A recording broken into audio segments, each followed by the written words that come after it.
Bismillahirrahmanirrahim. Ikhwas sekalian, saudara-saudariku, salat tahajud seperti kami sampaikan di pertemuan lalu adalah salat yang sangat penting. Ingat, kalau di pertemuan lalu kami sampaikan 4 keutamaan tahajud, hari ini saya tambahkan 2 dan 3 yang lain langsung dari Al-Quran. Ya, kemarin saya sampaikan 4 hal. 1, masih ingat Quran surah ke-17 ayat 79 sampai dengan 81 itu. Orang yang rajin tahajud akan mendapatkan 4 keutamaan yang tidak didapatkan oleh orang-orang yang tidak tahajud, sekalipun sholat fardunya begitu khusyuk. Di antum sholat fardu khusyuk, bagus, tapi nggak tahajud, nggak dapat 4 keutamaan itu. Ini sudah saya bahas panjang lebar di pertemuan lalu, saya hanya sebutkan cepat saja. 1, Allah akan mengangkat karir, pekerjaan atau aktivitasnya di tempat yang terbaik. Ya, jadi kalau antum misalnya pengusaha atau orang karir di kantor dan sebagainya, itu akan cenderung kemudian ditolong oleh Allah, diangkat ke tempat yang terbaik. Terbaik itu tidak harus puncak yang paling tinggi, direktur, tidak misalnya, tapi tempat yang bisa membuat nyaman hidup Anda, sholat bisa nyaman, bergaul juga nyaman, dan tenang kehidupannya. Mungkin level Anda nggak sampai puncak ya direktur utama, mungkin direktur 1, 2 gitu ya, tapi Anda dijauhkan dari hal-hal yang maksiat, dijauhkan. Sholatnya enak, punya ruangan nyaman dan sebagainya. 2, Allah akan bimbing setiap ahli tahajud. Allah akan bimbing sehingga menjalani awal pekerjaannya dengan begitu mudah. Wa rabbi adkhilni mudkhalas sidqin. Ya Allah, tolong bimbing saya supaya mengawali pekerjaan dengan cara yang benar. 3, awas hati-hati. Anda memang posisi tinggi, sekarang dapat proyek. Apakah setiap yang dapat proyek menjalani pekerjaannya dengan benar? Belum tentu. Jangan tinggi-tinggi lah. Maaf ya, apakah orang tua yang sekarang menyekolahkan anaknya ke tempat belajar menjalani awalnya dengan benar? Hati-hati ya Bu ya, Pak. Bapak Ibu menyekolahkan anak dengan awal yang salah, maka memberikan jalan keburukan ketika dia belajar. Saya katakan, jangan pernah Anda masukkan anak Anda ke sekolah dengan menyogok. Bayar sekian supaya masuk, menyalahi aturan. Kalau awalnya sudah salah, bagaimana anak Anda bisa belajar dengan benar? Mustahil mendapatkan sesuatu yang tidak baik. Yang baik itu mustahil didapatkan. 3, wa akhrijni mukhrajas sidqin. Allah berikan jalan keluar terbaik dari persoalan yang dirasakan. Di ahli tahajud itu setiap punya masalah, bukan nggak dapat masalah ya, bukan tidak bermasalah hidupnya. Dia mendapat ujian juga. Cuman sebelum diuji, diringankan masalahnya. Sehingga seakan-akan nggak punya masalah. Padahal sama dengan yang lain. Cuma saat akan dia lalui, Allah ringankan persoalannya sehingga mudah dilalui. Dan yang keempat ini yang hebat. Ya, waj'alni min ladunka sultanan nasira. Allah akan tolong langsung orang ini ketika ada lingkungan sekitar yang akan menyakiti atau menjahilinya. Kalau diisengi orang, diganggu orang, dan sebagainya, ini orang-orang seperti ini langsung mendapatkan perlindungan dari Allah Subhanahu wa Ta'ala. Ada satu kali, ini kisah nyata, seorang saleh ahli tahajud, sampai saking ahli tahajudnya tidak ingin meninggalkan kebiasaan ini. Ini sangat nyata kisahnya dan tidak mengarang. Satu kali Pak, kemudian malam-malam dia perjalanan dengan rombongan. Begitu perjalanan, orang-orang tidur, sampai dia mengendap-endap, kebiasaannya tidak ingin diketahui oleh orang lain. Satu malam kemudian dia bangun setelah orang lain tidur, masuk dia sedikit ke area sedikit ada dalam hutan. Begitu sedang menunaikan sholat, dia duga kemudian tidak ada orang lain yang melihatnya. Ternyata ada satu orang atau beberapa yang kemudian tergerak, mendengar suara dan menyaksikan kebiasaan dia. Anda tahu apa yang terjadi? Dan inilah yang disampaikan oleh orang-orang yang melihat itu. Begitu sedang sholat, teman-teman sekalian, tiba-tiba baru bertakbir malamnya, lompatlah dikisahkan seekor harimau di depannya, dalam keadaan yang sudah lapar. Saya mau tanya pada Bapak Ibu, begitu sholat misalnya Allahu Akbar, tiba-tiba samping ada harimau. Wow. Apa yang dilakukan? Kabur. Udah gak panjang pikirnya, kabur ya kan? Tapi sekarang lihat apa yang beliau sampaikan. Begitu datang harimau itu, perhatikan ahli tahajud ini, dia ingat dengan janji Allah. Dia ingat dengan janji Allah. Perhatikan baik-baik ya. Kalau Anda sudah punya kebiasaan Qur'ani dalam jiwa Anda, maka ayat itu akan hadir membimbing Anda dalam setiap kesulitan Anda. Apapun itu. Nabi Yusuf dekat dengan Allah, ketika digoda muncul ayatnya. Laula arra'a burhana rabbi. Kalau bukan melihat petunjuk dari Rabbnya, niscaya ada sesuatu yang buruk terjadi kepadanya. Tapi Allah jaga beliau. Lihat baik-baik teman-teman. Begitu melompat harimau itu, Kemudian dia katakan dalam jiwanya, lihat kalimatnya, ya khalqallah, hei makhluk Allah. Dia tidak katakan ya namar, hei harimau, tidak. Kalau disebutkan harimaunya menunjuk pada zatnya, tapi dia lekatkan makhluk ini kepada penciptanya, hei makhluk Allah. Ya khalqallah, hei makhluk Allah. Jika saya memang rizki yang telah Allah tetapkan untukmu pada saat ini, maka saya ridho untuk engkau makan, silakan, tidak ada masalah. Kalau Allah tetapkan saya sebagai rizki untukmu pada saat ini, silahkan. Tapi kalau saya bukan menjadi rizki yang telah Allah tetapkan untukmu pada saat ini, maka jangan coba-coba ganggu ibadahku hari ini. Lihat kalimatnya, bukan jangan makan aku. Ingat, bukan jangan makan aku. Jangan coba-coba ganggu ibadahku saat ini, atau aku akan mohonkan pada Allah penciptamu untuk menghancurkan engkau saat ini juga. Perhatikan, dia minta jangan ganggu tahajudnya, bukan jangan makan dirinya. Apa yang terjadi ketika dikaitkan dengan ayat perlindungan tentang tahajudnya, maka tiba-tiba harimau ini pergi meninggalkannya, mengaum sekali langsung pergi. Anda bisa bayangkan, bisa nggak malam-malam begitu Anda sholat, tiba-tiba ada nyamuk misalnya, kan banyak tuh. Begitu Anda mulai disengat oleh nyamuk, diambil, Anda katakan, hei nyamuk, kalau ini memang rizki yang telah Allah tetapkan untukmu saat ini, sedot sebanyak-banyaknya, saya ikhlas. Tapi kalau bukan, jangan coba-coba ganggu saya. Atau saya mohonkan kepada Allah pencipta untuk menghancurkan kau saat ini juga. Masya Allah. Kira-kira apa reaksi nyamuk? Makin banyak kayaknya. Coba cek. Berarti chemistry-nya harus lebih dibangun lagi. Tingkatkan. Itu waj'alni min ladunka sultanan nasara. Nah, maka teman-teman sekalian, dari 4 ini, kemudian Nabi menguatkan tentang itu sampai muncul ayat-ayat khusus dari Al-Quran untuk memberikan jaminan-jaminan. Ini tambahannya. Yang kelima, ini yang belum saya sampaikan pertemuan lalu. Kelima, salat tahajud itu adalah kebiasaan ahli surga saat di dunia. Jadi kalau Anda ingin melihat ahli surga yang hadir di dunia, salah satunya lihat kebiasaan salat malamnya. Bukan nonton bola. Dan tidak dikalahkan oleh bola. Dia nggak peduli mau Kroasia menang 2-1 lawan Inggris, dia nggak peduli. Ya, mau Prancis menang 1-0 lawan Belgia, dia nggak peduli. Pokoknya terserah, yang penting juaranya Prancis misalnya gitu kan, tidak.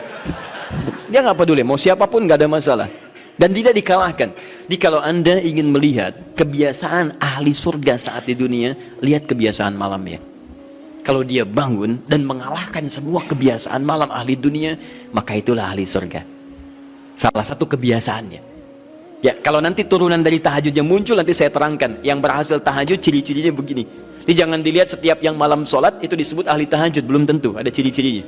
Tapi ciri yang pertama, yang melekat kuat, kelihatan nampak, pertama adalah ciri ahli surga, dia memiliki kecenderungan untuk sering bangun malam. Dalilnya Quran surah ke-51 ayat 15 sampai dengan ayat ke-17-nya.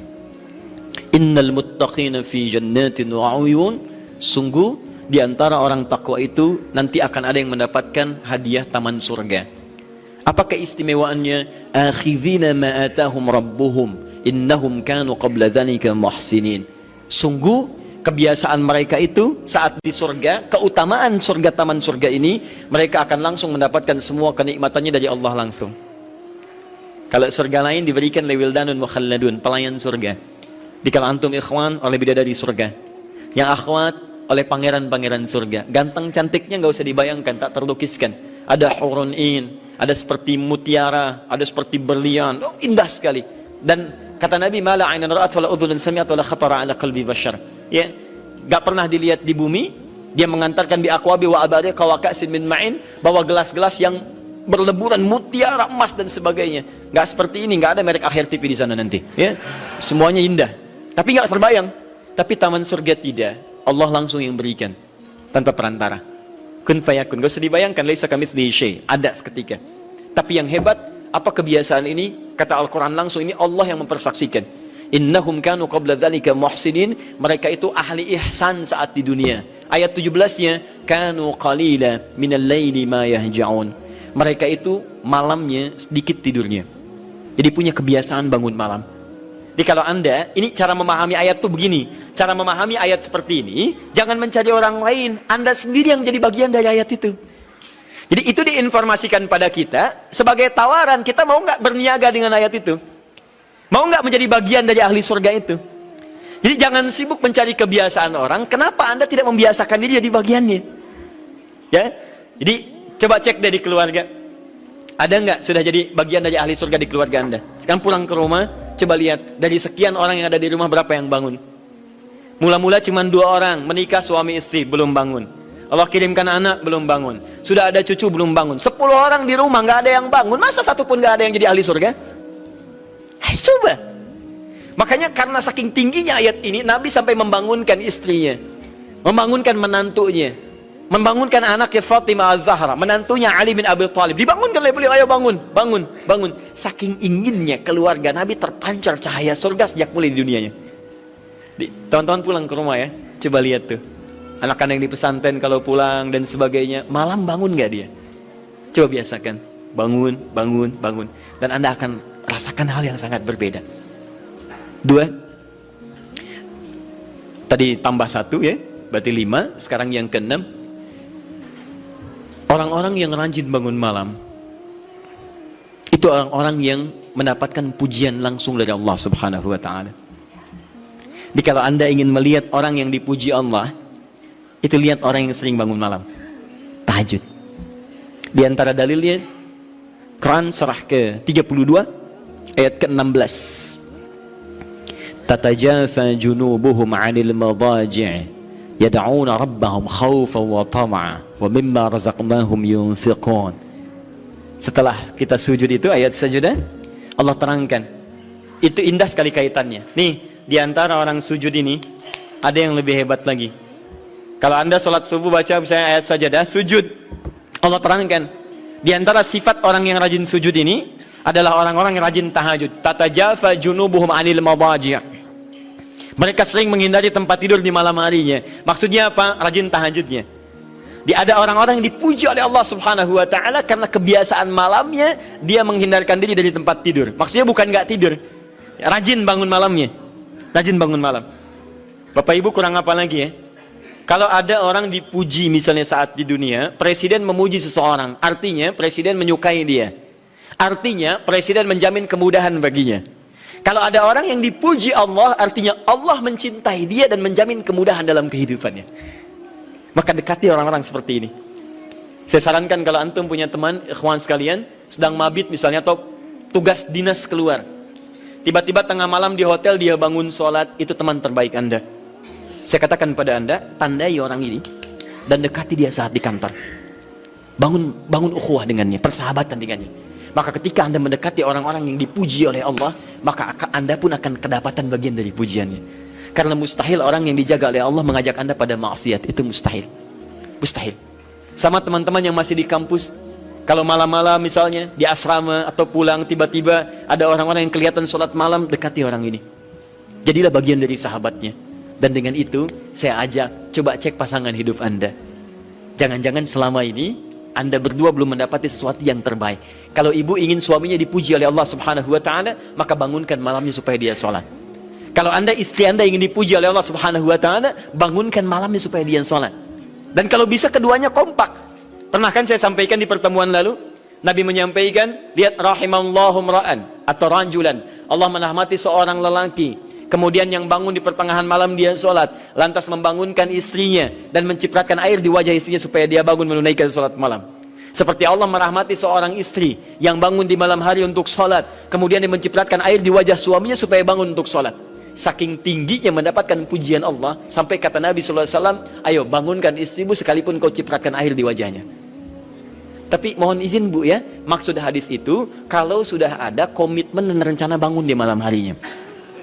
Ingat ya, bukan ibu ngaji sekarang suami nggak hadir, terus dengar itu terus nggak punya rencana. Aduh saya pengen suami dipuji Allah, masya Allah malam-malam segayung Pak. Mama kenapa? Hadis Nabi Pak. Oh hadis Nabi. Aduh siapa yang ngajarin? Nah, itu yang repot.